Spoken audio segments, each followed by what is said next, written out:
The Legend of Zelda series is easily one of the most longest and highest regarded franchises of all time, from Link to the Past to the first step into 3D with Ocarina of Time, and arguably reinventing the open world genre with Breath of the Wild. The Zelda series has always delivered many memorable moments and timeless games. So as the series celebrates its 35th anniversary, Nintendo has released the first, and hopefully more releases to celebrate the game series, with a remaster of Skyward Sword, easily one of the most diverse of games in the series. But does it hold up to this day? Let's find out.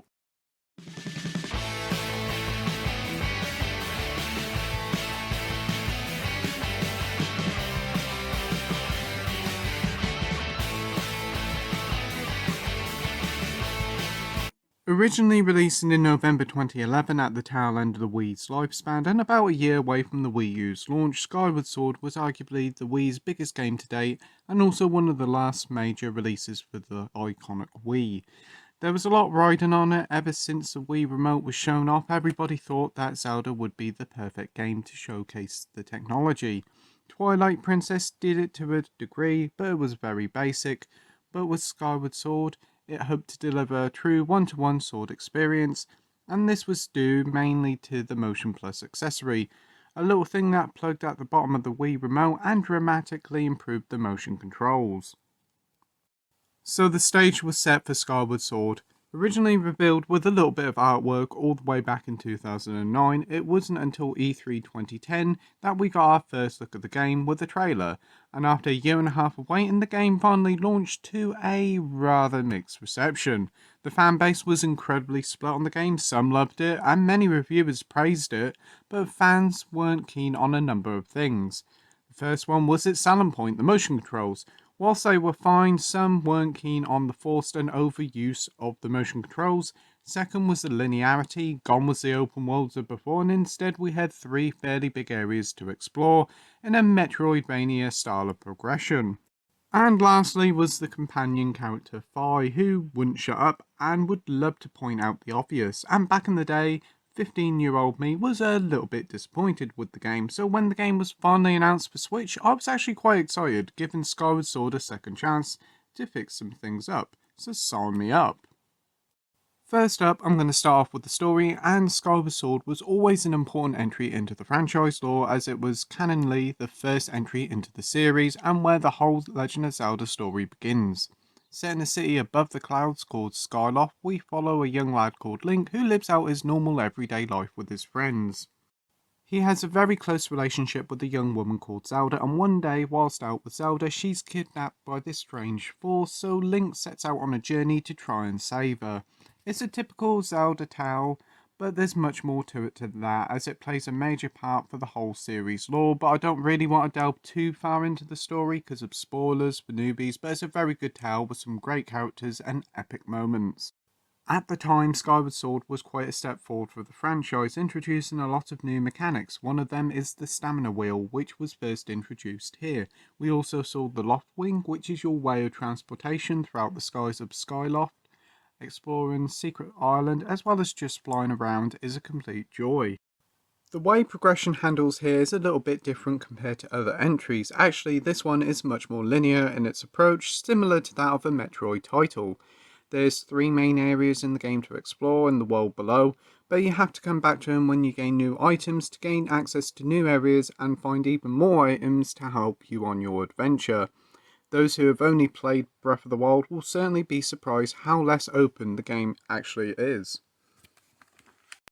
Those who miss the traditional dungeons that were sadly absent from Breath of the Wild will be pleased to know that Skyward Sword features a load of traditional and puzzle-filled dungeons that are very enjoyable to go through.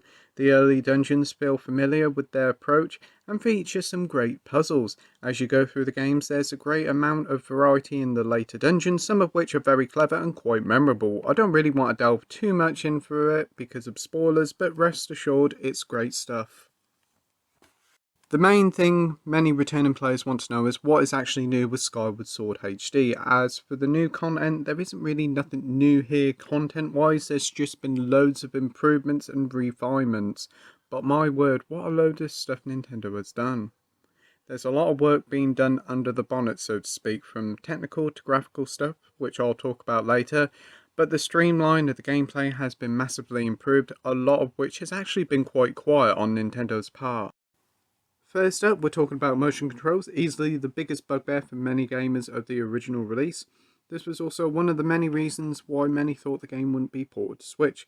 But here we are, and the motion controls have remained, but they're entirely optional, as there's button controls as well this time.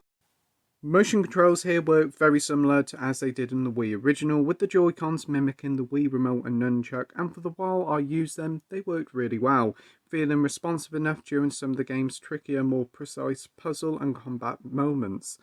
As for those who have a Switch Lite and those who prefer button controls, I'm pleased to say it's a massive improvement and the implementation feels very natural. From sword combat, puzzles and bomb throwing, it just feels so great. Obviously, those who suffer from Joy-Con drift may have a few issues, but apart from that, it's a massive improvement and the best way to play. Improvements come in thick and fast, as well as the game's opening hours did actually suffer from a lot of poor pacing due to meaningless dialogue teaching you the game's basics, and thankfully a lot of this stuff has been sorted out so you get into the game quicker whilst also still keeping the mainline story beats. Saving has also been sorted out, as in the original you could only save in one slot and only at these bird statues. Instead now the game constantly autosaves, as well as having 3 separate save files, which is handy. Continuing on, we see Link's partner on his journey, the mysterious Fi, who was notorious in the original for not shutting up and constantly badgering you with pointless information. Thankfully, Fi has been toned down by an incredible amount, and now she'll only appear in cutscenes or when you summon her by her own command button, which is a big improvement. We also have a skippable cutscenes button, faster dialogue boxes which can also be skipped quicker, and we also have streamlined info for hearts, bugs and the like, only appearing once and it will never pop up again during the complete game, which is brilliant. There's also camera improvements as well, which in the original we just had the typical Z targeting stuff, but here the camera can be freely controlled. If you're playing with motion controls, you can use the right Joy-Con analog stick to control the camera. Whilst you're playing with button controls, you have to hold the L button and the right analog stick to move the camera. It's a big change and it's incredibly well implemented and easily one of the biggest and best changes, and Nintendo was very quiet on it, which was a surprise. As for any faults with the game, well, there isn't really many, but if you weren't a fan of Skyward Sword's linear-like progression, then it isn't really going to win you over here, but for me, I really enjoyed the Metroid-like progression here. But the one thing I didn't like was also one thing that I didn't like with the original, and it was a fight against a certain boss that you had to fight several times over the course of the game. It isn't bad, but it can be quite annoying. Also, there's an amiibo of Zelda and her Loftwing, and it's a lovely looking amiibo, but it's around the £25 mark. But unfortunately, one quality of life improvement is locked behind that amiibo.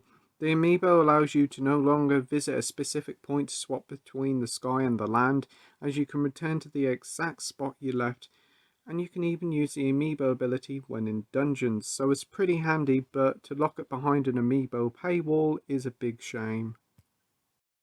Onto the graphics now, and the Wii certainly wasn't a technical powerhouse, but it could deliver some absolutely stunning looking titles, and Skyward Sword is one of them.